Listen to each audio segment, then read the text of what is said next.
Mabibi na mabwana, leo ni siku ya 11 ya mfululizo wa mafungo yetu ya siku 40 ya kumalizia mwaka wa 2025 na kuombea mwaka wa 2026.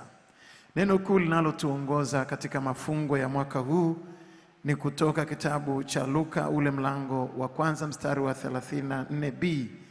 How shall this be? Litakuwaje neno hili?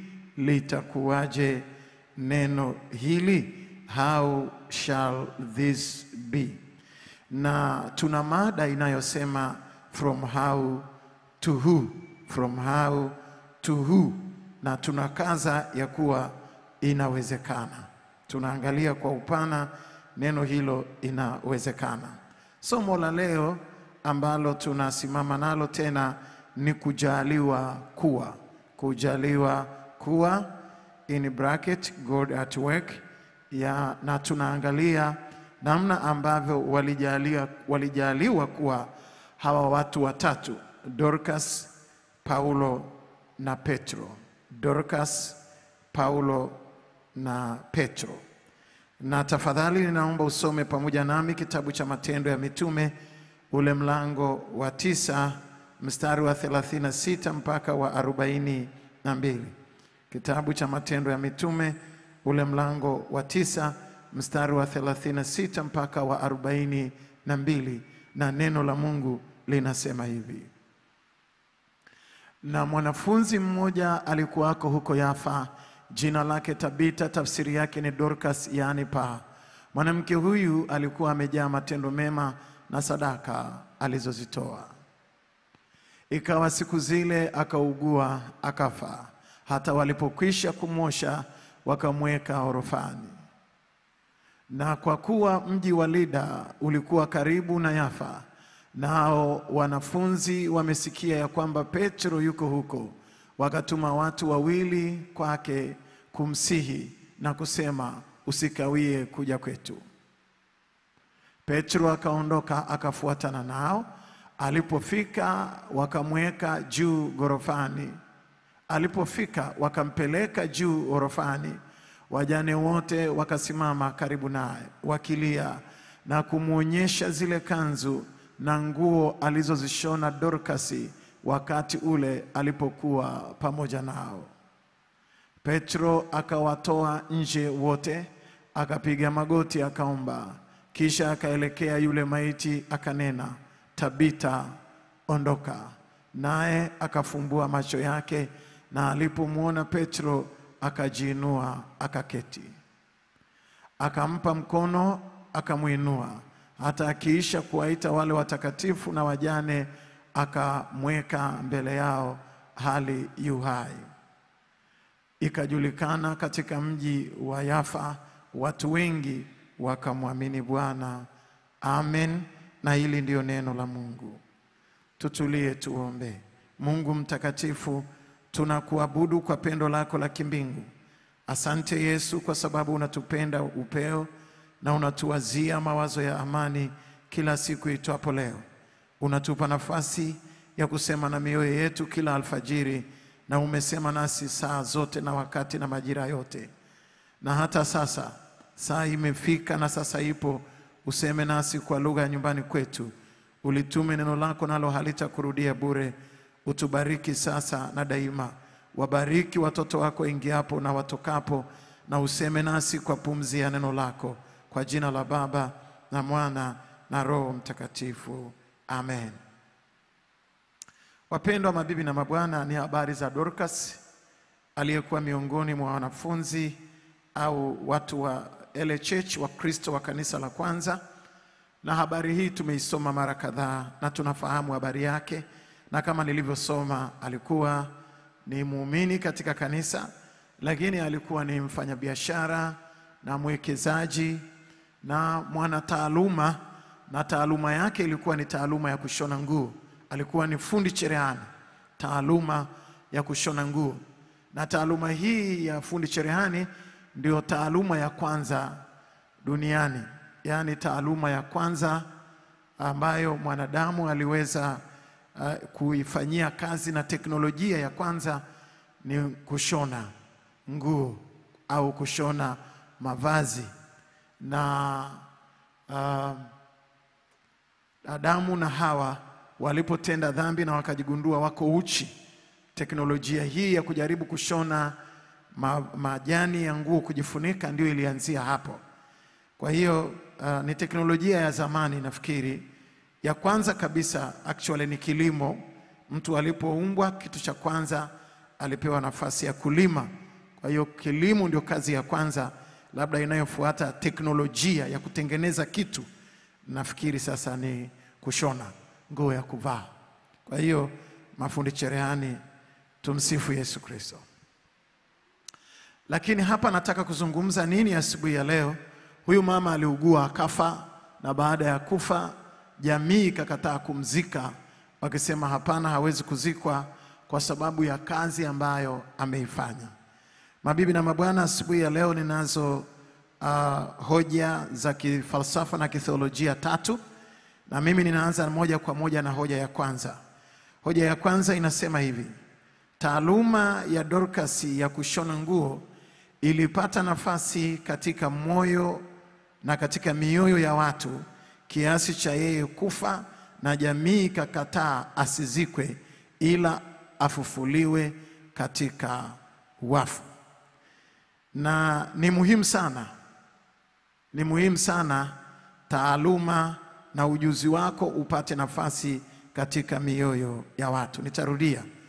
Taaluma ya Dorcas ya kushona nguo ilipata nafasi katika mioyo ya watu kiasi cha yeye kufa, na jamii ikakataa asizikwe ila afufuliwe katika wafu. Ni muhimu sana taaluma na ujuzi wako upate nafasi katika mioyo ya watu. Mabibi na mabwana, juu ya kupata nafasi katika mioyo ya watu, leo nitazungumza angalau kwa uchache juu ya taaluma. Na tunao wana taaluma wengi kabisa: mainjinia, madaktari, mainjinia wa vitu mbalimbali, mafundi wa vitu mbalimbali. Na huyu pia alikuwa ni miongoni mwa mafundi au mainjinia ambao kazi zake na bidhaa na kazi zake zilimpa kibali. Alipata nafasi kwenye mioyo ya watu. Kama ninavyosema kila mara, usiwe injinia unayehangaika na masoko peke yake na unatafuta nafasi ya masoko peke yake bila kutafuta pia kuwa na nafasi katika mioyo ya watu. Na mwaka wa 2026 ninachokiomba kwako ni kupata hii knowledge ambayo inakuingiza katika mwaka wa 2026 ukijua namna ambavyo mioyo ya watu ina nguvu even ya kumfufua mtu kutoka kwa wafu. Huyu binti alikufa kabisa, kufi mauti hasa, akawa marehemu. Na alipokufa jamii ikasema hapana, Dorcas hawezi kuzikwa, hawezi kufa. Biblia inasema wakamuita Petro, na walipomuita Petro walimuonyesha kazi alizozifanya. Waliosha maiti, badala ya kuandaa kamati ya mazishi wakaandaa kamati ya mchakato wa kumfufua Dorcas. Nataka niangalie hivi, huyu ni mtu aliyefanya kazi kwa namna gani? Ni mama wa kawaida kanisani, lakini hakufufuliwa kwa sababu anafanya kazi kanisani au anasali kanisani. Alifufuliwa kwa sababu ya kazi alizoifanya, na ni kazi ya sindano na uzi, kushona nguo. Biblia inasema kamati ya kumfufua ikafanya kazi, wakamtafuta Petro. Badala ya kutengeneza kamati ya mazishi, ikawepo kamati ya kumfufua. Watu, ukipata nafasi kwenye mioyo ya watu, hakuna jambo linaloshindikana. Hakuna jambo inawezekana, even from the death, hata kutoka kwa wafu. Watu wanaweza kukutoa kutoka kwa wafu ukaishi tena katikati ya watu. Dorcas ni miongoni mwao. Na Biblia inasema Petro alipofika, wakabeba zile nguo, wakamuonyesha. kazi alizozifanya Dorcas akiwa hai, na wakaweka wajane wanaojua kulia, wakapiga kilio cha advertisement. Yani unajua kwa nini alisema waliita wajane? Wajane ndio wanajua kulia vizuri, na wana majeraha ya machozi, na wana kumbukumbu ya misiba kwenye mioyo yao. Kwa hiyo wale wajane wakapiga yowe ambayo ilimchanganya Petro. Petro akawatoa nje wote, akapiga magoti, akaomba, akamwambia Mungu, huyu mtu ameletwa kwangu ni kwa sababu ya kazi aliyoifanya, na hiyo kazi imepata nafasi katika mioyo ya watu. Kwa nini makampuni hufa? Kwa nini watu hufilisika? Kwa nini watu wanaenda kukopa benki na wanaishia kwenye mikopo na kwenye madeni makubwa? Kwa nini watu wanafilisika? Ni kwa sababu haujawahi kuingiza biashara yako katika mioyo ya watu. Unahangaika na soko peke yake. Ngoja nikuambie, kwa nini pia watu wengine wako kijiweni hawana kazi? Una kampuni, ina leseni, ina kila kitu na hauna kazi. Why? Haupo mioyoni mwa watu. Na watu ndio wanaambizanaga mpe fulani kazi. Si kwa sababu umetangaza WhatsApp, Instagram, si na wapi na wapi na wapi. Watu. Kuna mtu ambaye ana kazi kuanzia Januari mpaka Disemba, na kuna anakataa kazi. Mimi kuna fundi mmoja wa milango nilimpigia mwaka jana, akaniambia mimi karakana yangu kwenye masuala ya milango na mbao mpaka 2027. Naomba mchungaji tafuta fundi mwingine. Na ni Mkristo wangu. Nikamwambia mimi ni mchungaji wako. Akaniambia kwa kweli hata uwezo wa kutengenezea kigoda sina. Yuko hapa Dar es Salaam. Na kuna watu wanakaa na mbao na randa na msumeno na kiwanda, hawana kazi. Mioyoni mwa watu, kupata nafasi katika mioyo ya watu. Mabibi na mabwana, kwa sasa India kwa matibabu, yani katika nchi ambazo zimepata nafasi katika mioyo ya watu kwa sasa, India kwa matibabu, China kwa ukandarasi, zimepata nafasi kwenye mioyo ya watu duniani kote. Kama nchi za Kiafrika, barabara zote nafikiri za bara la Afrika zinatengenezwa na wakandarasi kutoka China. Majengo makubwa kabisa kwa bara, karibu bara zima, ni wakandarasi kutoka China. Lakini pia Watanzania na Waafrika walio wengi wanatibiwa India. Kwa nini? Ukienda, wanaambizanaga, ukienda India, tatizo la moyo, tatizo la figo, sio tatizo gani? Yani wewe wana India, mpaka mama Kitutu, mpaka mama nani huyu, mama Mari, India. Mama Mari ameshaenda India sio ni mara 5, sio ni mara 10. India. Mama Mari wakijitonyama kwa alimaua, India. Mungu wa Israeli. Na wanaambizana, na ukikutana naye atakueleza na ni hospitali ipi unaenda na hivi. Watu wanatoka hapa Kijitonyama kwa mama Zakaria wanaenda India. Yani mtu yuko Kijitonyama kwa Mtogole, Kijitonyama hivyo Tandale, lakini akipata shida haelewi akili yake, anakutana na mama Mari India. Mwenzako mimi niliangalia nikacheki nikaona kama nina dalili za kansa, India. Kwa nini?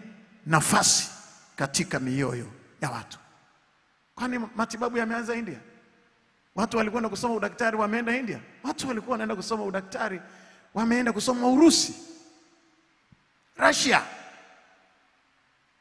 Kwani hizo nchi nyingine hazina hospitali? Kwani hakuna hospitali Marekani? Kwani hakuna hospitali Uingereza?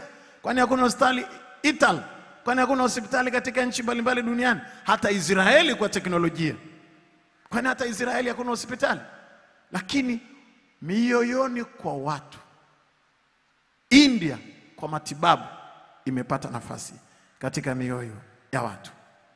Lakini China kwa ukandarasi, ujenzi, majengo, madaraja, barabara imepata nafasi. Si kwamba hakuna wakandarasi South Africa, si kwamba kuna makandarasi hapa, lakini hata hapa wakikaa kikao, wakimaliza tu utasikia pamoja na wakandarasi wetu wa ndani, lakini kwa project hii Mchina wenyewe amepata nafasi katika mioyo ya watu. Ni maombi yangu nikajiuliza, hivi mpaka Dorcas anafufuliwa kutoka kwa wafu, kwa nini wale wengine hawakusema labda kuna mshindani wake wa karibu ambaye anaweza aka take over akaendelea mbele na hiyo safari ya nguo, lakini walimfufua Dorcas kutoka kwa wafu. Mabibi na mabwana, nimeona sana kufilisika, kuisha na kupotea kwa vitu vingi. Ni kwa sababu unafanya biashara au unafanya taaluma ya kujeruhi watu. Unajeruhi watu tu. Umewatapeli, umewatengenezea vitu feki. Sasa nani atakaye-kukumbuka? Na watu wengine mnazulumu mpaka hela ya mstaafu, kinua mgongo, fundi, injinia. Mstaafu anataka kujenga nyumba, unaenda kuweka mirunda huko, weki nondo kwenye lenta, unaweka mirunda. Hela ya mstaafu. Na kuhakikishia ninaona majonzi mengi na vitu feki vinavyofanyika. Vitu feki. Na unajua namwekea hii feki, hii bidhaa feki. Vile original ununui kwa sababu ni vya bei ghali. Vile vya feki ndio unamfungia mstaafu aliyefanya kazi kwa shida na amefikia mwisho wa maisha yake, na unamfanyia hivyo. Hauwezi kubaki salama. Kwa hiyo lazima upate nafasi katika mioyo ya watu. Wapendwa mabibi na mabwana, na hoja ya pili. Hoja ya pili, kupata nafasi katika mioyo ya watu inawezekana. Kupata nafasi katika mioyo ya watu inawezekana. Kinachohitajika ni hatua za makusudi za kuiendea jamii kwa upya. Kupata nafasi katika mioyo ya watu inawezekana. Kinachohitajika ni hatua za makusudi za kuiendea jamii kwa upya.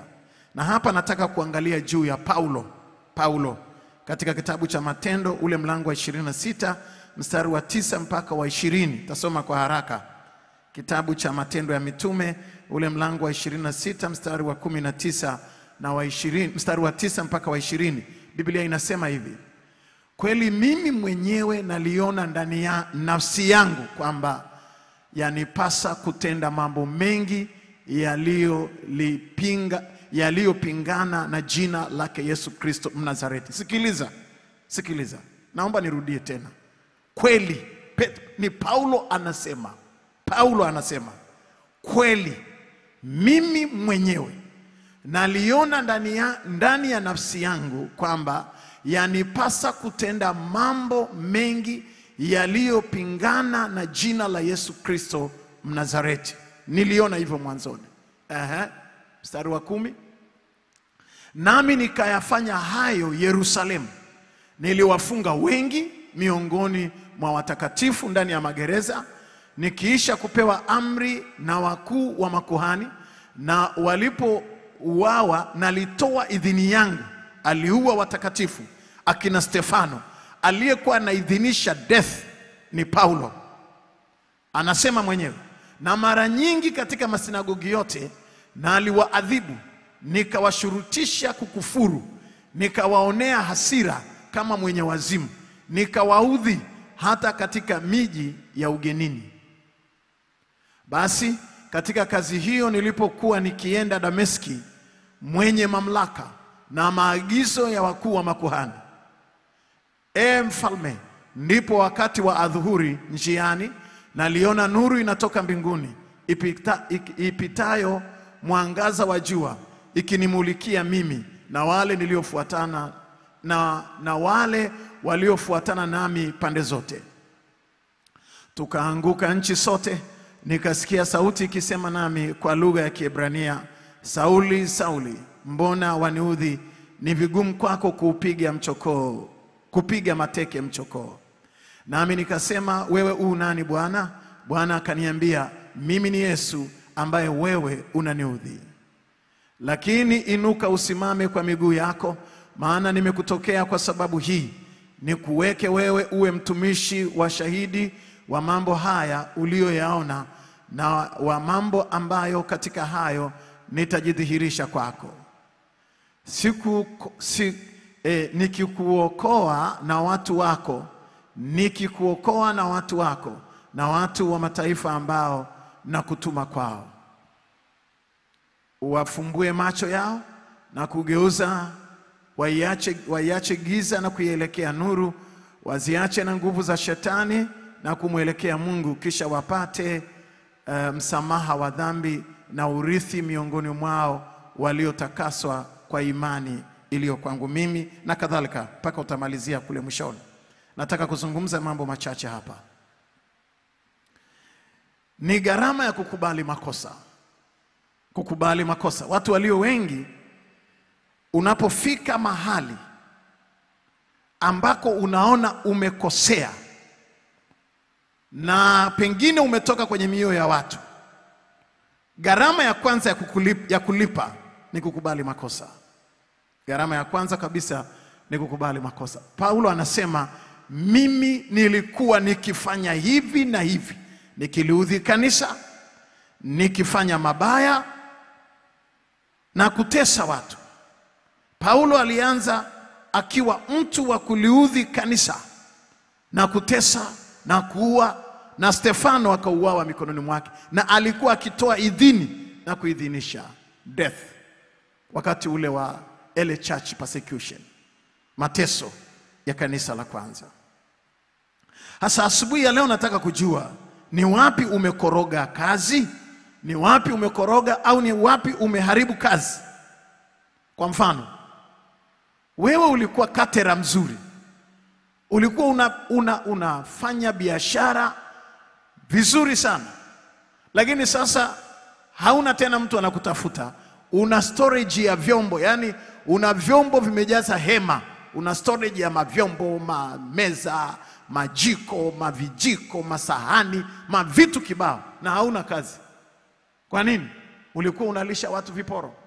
Ukifanya sherehe hii, ukijua leo Alhamisi una send off, kesho Ijumaa sijui una kitchen party, kesho kutwa Jumamosi ni harusi, vile vyakula unahama navyo tu, vinavyobaki unahama navyo tu, unaweka kwenye mafriza, unawapelekea watu, watu wanapata shida, wanapata food poison, wanaambizana, yule mama fulani au yule mzee fulani, ile kampuni fulani ya mapishi wanawapa watu viporo, watu wanaambizana.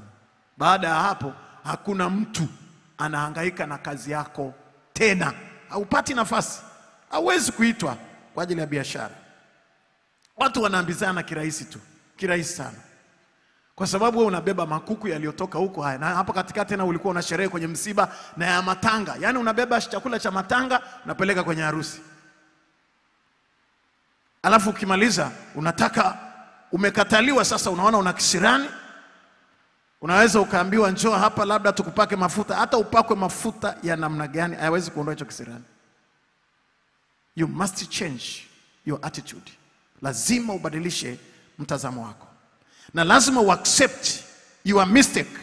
Shida ni hiyo ambayo watu hawaoni, kwamba nilikoseaga katika biashara yangu, kuna mahali ambako nimekoroga. Lazima uhakikishe ya kwamba ujue, pamoja na Paulo anasema, mimi nilikuwa nikiwatesa watu. I know myself, I did it. Usijaribu kujitahidi hapa, hata sijui kwa nini sasa hivi sipate tena kazi, hata sijui kwa nini nimeingia kwenye haya madeni yote. You know yourself. Maisha, nimewaambieni hapa, life is real, no makeup. Wewe umetengeneza makeup mpaka yamesababisha, yamekwangua uso, alafu bado what do you think? Hapana. Watu wanajua, watu wanaambizana, na watu wakijua, ili urudi kwenye mioyo ya watu, accept changes, lakini kubali your mistake na usiogope juu ya kukosea. Oh my God. Wachache wamepiga makofi, wameelewa. Halikadhalika watu wote na biashara zote. Na mimi ninaomba mwaka wa 2026, tafadhali brand your brand. Hakikisha una brand yako kwa upya. Brand your brand. Yani 2026, brand your brand. Hakikisha katika kila kitu ambacho unakifanya, uwe mwanataaluma, uwe mtumishi, mhubiri, Tena hapo kwa wahubiri, wewe unajua watu wameshakushtukia ni tapeli wa masadaka ya uongo, ni tapeli na ni mzinzi pia, nafanya dhambi madhabahuni. Watu wameshakushtukia.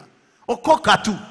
Sio unajaribu kubadilisha suti, unajaribu kubadilisha namna ya kuzungumza na kuongeza kunena kwa lugha. Achana na huo ushenzi. Okoka. Are we together? Yes, okoka. Watu washakujua na watu wanaambizanaga kabisa. Tena haya mambo ya zina na wizi na utapeli. Watu wanaambizanaga, ya yule pale hamna kitu, yule pale hamna kitu, yule mhubiri pale hamna kitu, yule mwalimu pale hamna kitu, yule mchungaji pale hamna kitu, yule padri pale hamna kitu. Watu wanaambizana, wanajua. Sasa okoka. Anza tu kuokoka, tafuta uso wa Mungu, njoo polepole kwa madhabahu ya Mungu. Mungu ana rehema. Alafu hubiri, shuhudia, jamani mwenzenu nilikuwa hivyo lakini sasa hivi nimeokoka. Haleluya. Pigie Bwana makofi yanayoeleweka ya shangwe. Brand your brand. Wewe unajua, watu wamefahamu na sisi tunajua ya kwamba wewe ni kisirani. Lakini unajaribu tu kutubadilishia suti na perfume na kuongeza idadi ya kunena kwa lugha na kukremisha. Haiwezi kukusaidia kitu chochote. Okoka, badilisha your behavior, badilisha mtazamo wa maisha yako na hakikisha unarudia pale. Na nataka nikuhakikishie, kurudi kwenye mioyo ya watu inawezekana. Haijalishi ulitokaje. Aliyetoka kwenye mioyo ya Wakristo wa kwanza ni Paulo, aliyekuwa anawaua na kuwatesa na kuidhinisha. Lakini kama Paulo aliweza kurudi kwenye mioyo ya Wakristo, ndiye aliyeandika nyaraka nyingi kuliko watu wengine. Hata Petro, hata Yohana, hata wale wanafunzi waliokaa na Yesu hawakuweza kuandika nyaraka nyingi kama Paulo. Ndiye aliyehubiri zaidi, ndiye aliyemshuhudia Yesu zaidi, ndiye mwenye influence zaidi. Oh my God. Alianza akiwa muuaji, akafa akiwa anaitwa Saint Paul. Oh my. Alianza akiwa muuaji, akafa akiwa anaitwa Mtakatifu Paulo. Na unaona makanisa yameandikwa Saint Paul, sijui mashule Saint Paul. Na waangaliaga, najua nasema hivi, wanajua huyo Saint Paul alikuwa kwanza, alianzia kwenye mistake ya mauaji, alikuwa muuaji, lakini akamalizia akiwa Saint Paul. Na mimi nasema unaweza kurudi kwenye mioyo ya watu no matter what. Inawezekana tena. Pigie Jehova makofi ya shangwe. Haleluya. Haijalishi uliondokaje. Paulo alianza akiua watu na kuharibu na kulitesa kanisa, ila aligeuka kuwa mhubiri mkubwa wa Injili na mtumishi wa kanisa. Akafanya miujiza mingi kiasi cha kufufua wafu. Kiasi cha kufufua wafu. Huyu muuaji alifika mahali kiasi cha kufufua wafu na akafa akiwa mtakatifu. Na sasa tuna brandi yake duniani. Ndio maana nimekuambia brandi wa brandi. Mimi nikimwangalia Paulo katika maisha yangu ya kichungaji, I believe with no doubt hakuna mtu yoyote aliyewahi kukoroga maisha ambaye akihamua kuyatengeneza atakosa kuyatengeneza. Kama ya Paulo yamefikia hapa, na kuambia ya kwako ni chenchi, inawezekana. Ni wapi umekoroga? Kama umekoroga kwa mume wako, au umekoroga kwa mke wako, au umekoroga kwenye jamii, au umekoroga kwenye familia, au lazima ujue ya kwamba nimejikoroga, nimejichanganya, lakini nataka kureposition myself. You must reposition yourself. Oh my God, oh my God, oh my God, oh my God. Lazima ufike mahali useme ninafika kwenye hatua ya kujiingiza tena kwenye mioyo ya watu. Yani wale wa Kristo, mimi nasema kama kuna bingwa, nikifika mbinguni ninataka nimuone Paulo. Nitataka nimuone, nimwambie ilikuwaje wewe uliwaua watu wazi wa Kristo na ukalitesa kanisa, alafu ghafla ukarudi kwao, ukatengeneza brand na ukaingia kwenye mioyo yao na wakakupa nafasi. Jana nilikusomea andiko, Paulo alikuwa anawaambia tafadhali nipeni nafasi kwenye mioyo yenu. Huyo mtu aliyekuwa anaomba kupewa nafasi kwenye mioyo yao hakuwa mtu wa kawaida, lakini kama aliweza brandi yake, nataka nikuambie haijalishi ni namna gani umekoroga, lazima uanze kurudi kwenye mioyo ya watu.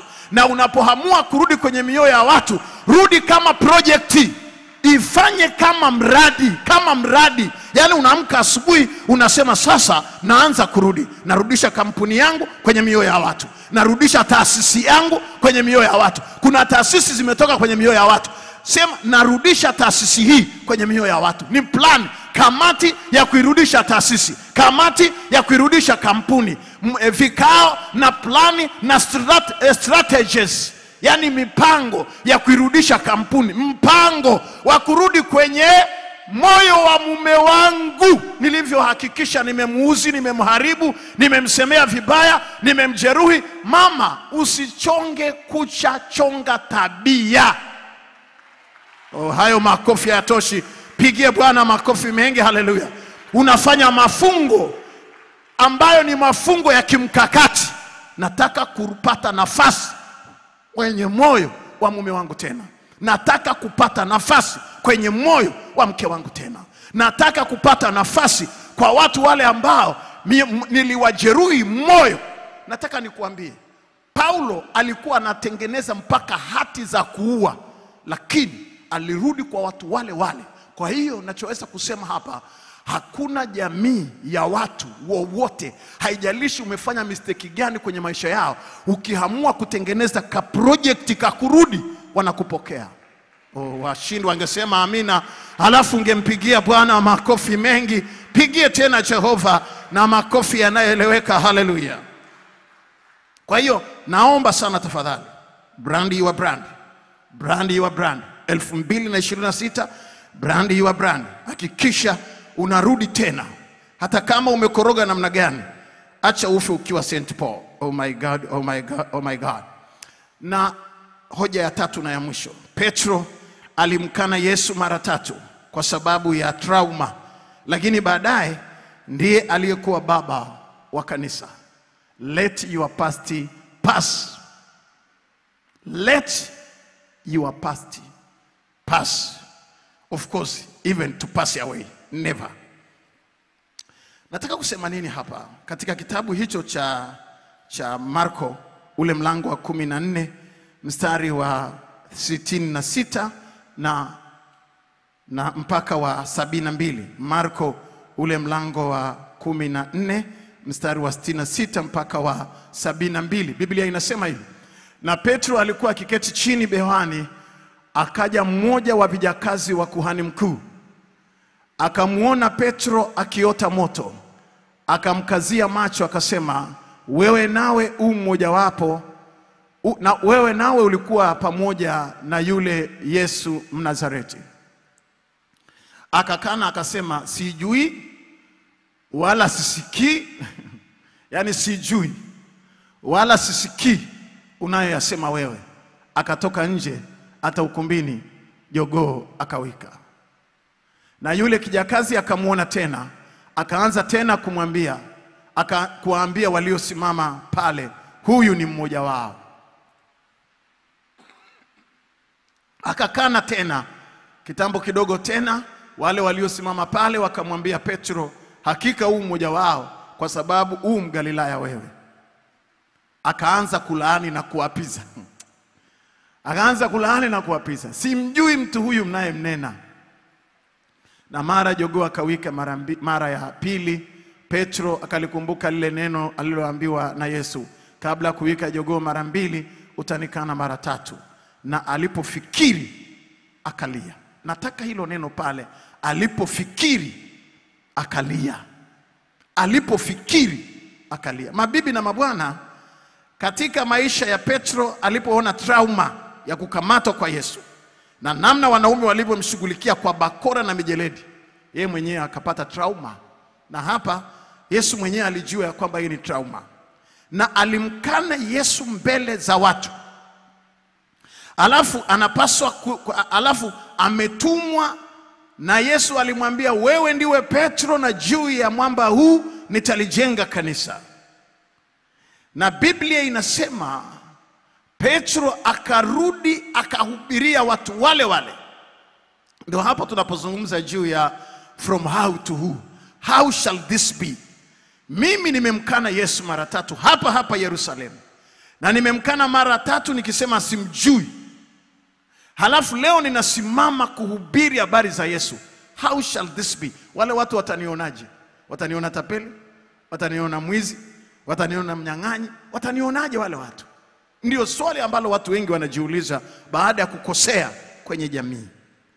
Lakini nataka nikuambie neno la Bwana asubuhi ya leo. Usiruhusu makosa yoyote katika maisha yako kuzuia hatima yako. Usiruhusu makosa yoyote katika maisha yako kuzuia hatima yako. Kukosea kupo. Kukosea kupo. Na ni njia sahihi ya kufikia kwenye hatima. Nitarudia tena. Usiruhusu makosa yoyote katika maisha yako kuzuia hatima yako. Kukosea kupo na ni njia sahihi ya kufikia kwenye hatima yako. Hiyo ndio njia sahihi. Na katika safari ya from how to who, kukosea ni lazima. Yani hauwezi kutoka from how to who alafu hauna makosa. Sisi wengine tuna makosa mengi sana tu, mengi ya kutosha, makosa kibao. Lakini hatujawahi kuogopa makosa, na hauwezi kuogopa makosa hata siku moja. Mfanyakazi mzuri anayefanya kazi ni yule anayekosea kiwango cha kuandikiwa barua ya onyo, kiwango cha kuitwa kwenye kamati ya nidhamu. Ukiona umefanya kazi kuanzia Mama Mari, yani umefanya kazi, haujawahi hata kuandikiwa barua ya onyo, haujawahi kupewa likizo, mwenzetu hebu nenda kapumzike, tunaona hicho kichwa kimepata moto. Wewe sio mfanyakazi, ni kiumbe mzito. Ni kiumbe mzito. Lakini mtu mwenye brain, anayefanya kazi, anaye move from how to who, mwenye safari ya kutoka how kwenda who, huyo mtu ana mabarua ya onyo ya kutosha, ana vikao vya disciplinary committee, kamati za nidhamu za kutosha, faili lake linatosha, natosha. Na mimi ninawaambiaga watu siku zote, watu wanataka barua, mchungaji ni barua ya onyo, nimeitwa kwenye kamati ya nidhamu, naambia yes, sasa ndio unakomaa. Yani sasa ndio unakuwa mtu. Oh, nimepewa likizo, nikamwambia yes, oh my God, likizo tumepewa wengi. Hallelujah. Hebu punga mkono wako pamoja na mimi. Hallelujah. Hauko peke yako, tuko wengi. Tukiitwa tutatokeza tu, wengi tu. Lakini si kwa sababu ya unyonge, ni kwa sababu ya uwezo. Oh my God, oh my God, oh my God.